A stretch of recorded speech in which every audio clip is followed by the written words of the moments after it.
we do have a question here from from Don Connolly, and it's about Leinster at 10 this weekend. And with Sexton out, he asks, can Ross Byrne fill his boots? I think the evidence of Ross Byrne stepping into big fixtures in the last year or so would suggest that yes, he can do it. You think back to those Montpellier games last season, and he did really well there.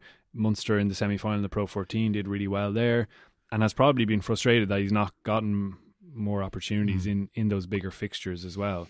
It's been interesting the last couple of weeks, obviously, that Kieran Frawley has got quite a lot of exposure. I think last weekend was based around the doubts over Johnny Sexton's calf, so they probably decided to pull him from that game, and it was great for Kieran Frawley to get more exposure. He did really well, and also rebounded from that intercept error. I thought his passing game was really kind of brave. He was square to the line, going at the line and making really good decisions. But I think Ross Byrne, in terms of how he manages the team, has really grown.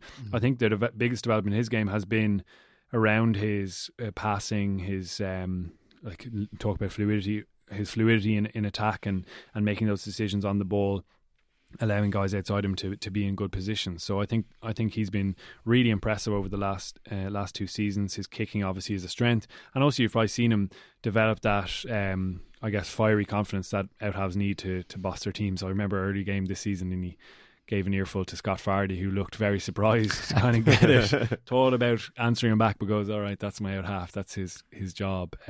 So yeah, I think he's really grown into it, and he'll be massively eager for this challenge.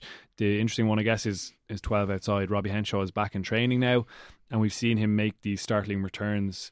You think of the Scarlets match last season when he came back from a shoulder reconstruction and absolutely dominated physically. This time he's coming back from a hamstring. Potentially you want to be careful with that, so you don't know if Leinster are going to rush him back in, but I think having a slightly unsettled 10-12 combination is a little bit of a disadvantage for Leinster, as well as losing James Lowe to that suspension out in the wing. So there's a big decision to make there. Either Adam Burns, really good form going forward. I think Barry Daly's a good defender. So there are a couple of interesting selections there for Leinster, and certainly I would say it overall slightly weakens them.